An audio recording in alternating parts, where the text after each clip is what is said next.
Christopher Nolan की non linear story line से तो हम सब फेमिलियर हैं। और ऐसा क्या क्या है जो अपनी मूवीज में यूज करते हैं। आज हम बात करने वाले हैं क्रिस्टोफर नोलन के मूवी मेकिंग सीक्रेट्स के बारे में। वो टाइम के इफेक्ट्स को लेकर डिफरेंट स्टोरी लाइन्स दिखाते हैं जो मूवी की कहानी को बिल्ड करता है। अब इस चीज को समझने के लिए हम टाइम के इफेक्ट्स देखेंगे जो अपनी मूवीज में वो यूज करते हैं और किस तरह से उनकी मूवी मेकिंग में हेल्प करता है। ये प्लॉट डिवाइस क्रिस्टोफर नोलन अपनी मूवीज में बहुत ज़्यादा यूज़ करते हैं टेंशन को दिखाने के लिए। एक प्रोटैगनिस्ट है जिसे कुछ टास्क कंप्लीट करना है लिमिटेड टाइम में, और अगर वो नहीं कर पाए तो बहुत सारा chaos हो जाएगा। इसी चीज़ को बोलते हैं रेस अगेंस्ट टाइम। टेनेट इसका प्राइम एग्जाम्पल है। मूवी का मेन प्लॉट डिवाइस यही था कि प्रोटैगनिस्ट को इंटागनिस्ट को हराना है कुछ टाइम खत्म होने से पहले, इससे पहले वो डिवाइस की लोकेशन फ्यूचर में चली जाए। तो काइंड ऑफ ये रेस अगेंस्ट टाइम ही था जो पूरी मूवी का प्लॉट सेट करता है। ये चीज़ हमें बैटमैन मूवी में भी देखने को मिलती है, जब बेन पावर कोर को न्यूक्लियर कोर में कन्वर्ट कर देता है और पर्टिकुलर टाइम खत्म होने से पहले बैटमैन को उसको रोकना है, वरना गौथम तबाह हो जाएगा। तो ये चीज़ हमें बैटमैन में भी देखने को मिली थी कि किस तरह से रेस अगेंस्ट टाइम का यूज़ किया गया था। और ये प्लॉट डिवाइस हमें इंटरस्टेलर में भी देखने को मिला था कि कूपर को नया एक प्लेनेट ढूंढना है इससे पहले अर्थ की रिसोर्सेज खत्म हो जाए, और प्रोफेसर को इक्वेशन सॉल्व करनी है इससे पहले अर्थ के रिसोर्सेज खत्म हो जाए। तो एक पर्टिकुलर टाइम दिया गया था कि हमें इस टाइम तक टास्क कंप्लीट करना है, वरना अर्थ बचेगा नहीं।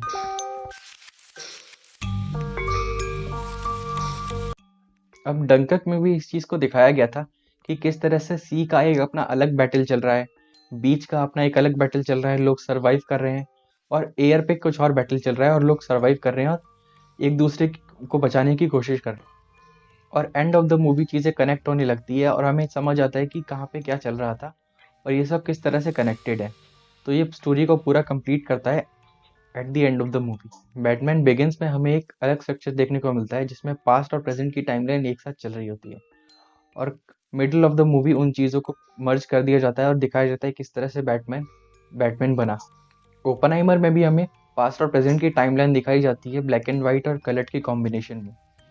ये चीज़ें मूवी को डिफ्रेंशिएट करने के लिए थी पास्ट और प्रेजेंट में, और एंड ऑफ द मूवी ये दोनों चीज़ें मर्ज हो जाती हैं और हमें पता चलता है कि किस तरह से क्या हुआ है। ओपन एंडिंग का मतलब कि कुछ कॉन्क्रीट या एब्सोल्यूट इन्फॉर्मेशन ना देना कि एंड में मूवी के हुआ क्या है, जिससे कि व्यूअर्स एंटिसिपेशन में रहें और अपनी थ्योरीज बनाएं और मूवी के बारे में बात हो। इंसेप्शन के एंड में टोडम को रुकते हुए नहीं दिखाते, जिससे कि ऑडियंस कंफ्यूज रहती है कि ये ड्रीम है या असली दुनिया है। बैटमैन में भी ये चीज़ दिखाई गई थी कि किस तरह से बैटमैन जब बॉम्ब लेके जाता है तो हमें क्लियरली दिखाया नहीं जाता कि बैटमैन भागा है या नहीं, और जब बाद में एल्फ्रेड उसको देखता है तो ये भी एक कन्फ्यूजन था कि वो एल्फ्रेड का सपना है या रियलिटी है।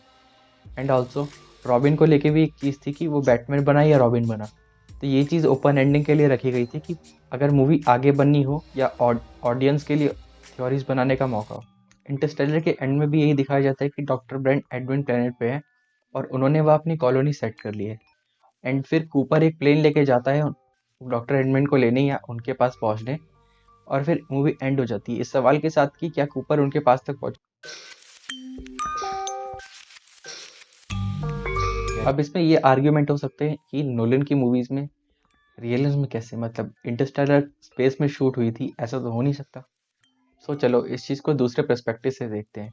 क्रिस्टोफर नोलन की मूवीज में रियलिज्म चीज़ों को लेके नहीं बल्कि प्रैक्टिकल इफेक्ट्स को लेके होता है कि कितना ज़्यादा वो इफेक्ट्स वो रियल यूज़ कर रहे हैं। वो जितना ज़्यादा हो सके प्रैक्टिकल इफेक्ट्स पे रिलाई करने की कोशिश करते हैं, फिर चाहे वो बॉम्ब ब्लास्ट दिखाना हो या फिर प्लेन क्रैश करवाना। क्रिस्टोफर नोलन ने थ्रू आउट इस मूवी जर्नी प्रैक्टिकल इफेक्ट्स का यूज़ ज़्यादा करना स्टार्ट किया है सीजीआई के कंपैरिजन में, क्योंकि उनका ये मानना है कि प्रैक्टिकल इफेक्ट्स एक रियल चीज़ होती है जो ऑडियंस को ज़्यादा फील करवाती है कि ये सच में हो रहा है, in compare to CGI which is computer generated होता है और ऑडियंस कभी कभी उस चीज़ से रिलेट या कनेक्ट नहीं कर पाती। बैटमैन बिगिंस में उन्होंने एक पूरी सिटी क्रिएट कर दी थी बैटमैन की दुनिया को दिखाने के लिए कि किस तरह से बैटमैन की दुनिया है। उन्होंने एक हैंगर में पूरी एक सिटी का मॉडल बना लिया था बड़ा सा, और कुछ कुछ बैट मूवीज के सीन उन्होंने रियल शूट किए थे ताकि वो रियल चीज़ को दिखा सकें। एंड डार्क नाइट राइसेस में जो हॉस्पिटल ब्लास्ट का सीन था जब जोकर हॉस्पिटल उड़ा देता है, तो वो भी उनका एक ओरिजिनल डिसीजन नहीं था, बल्कि प्री प्रोडक्शन में उन्होंने डिसाइड किया था कि we should do this in real. और एक पॉपुलर सीन है जब जोकर बैटमैन को चेस कर रहा होता है, तो जो ट्रक फ्लिप वाला सीन होता है वो भी उन्होंने रियल क्रिएट किया था और मिनिमम सीजीआई को यूज़ किया था। Hallway fight seen in Inception, ये सीन 2001 की स्पेस ओडेसी से इंस्पायर्ड था। अब उसके लिए एक सेट बिल्ड किया गया और उस पर एक्शन कोरियोग्राफी की गई और एक्टर्स को काफ़ी प्रैक्टिस करनी पड़ती थी क्योंकि उसमें चोट लगने का खतरा भी था, क्योंकि सेट कॉन्स्टेंटली मूव कर रहा था। तो अगर वो पीछे रह जाते या स्पीड उनकी धीरे होती तो चोट उनको लग सकती थी। तो एक्टर्स ने भी इसके लिए बहुत मेहनत की थी वहाँ पर प्रैक्टिस करने की। क्रिस्टोफर नोलन की मूवीज़ में म्यूज़िक एक बहुत इंपॉर्टेंट रोल प्ले करता है। चाहे वो इंटरस्टेलर का पॉपुलर पियानो थीम हो या फिर इंसेप्शन का स्लो डाउन वर्जन, उनके म्यूज़िक का सीक्रेट है हांस जिमर। हांस उनकी काफ़ी मूवीज़ में म्यूज़िक दे चुके हैं, such as Inception, Dark Knight Rises, Interstellar, Dunkirk. ऐसा क्या है जो जिमर के म्यूज़िक को इतना खास बनाती है? हांस जिमर एक पॉपुलर टेक्निक का यूज़ करते हैं जो कि शेपर्ड टोन होती है। शेपर्ड टोन एक म्यूजिकल टेक्निक है जो कि एक एंडलेस लूप होता है।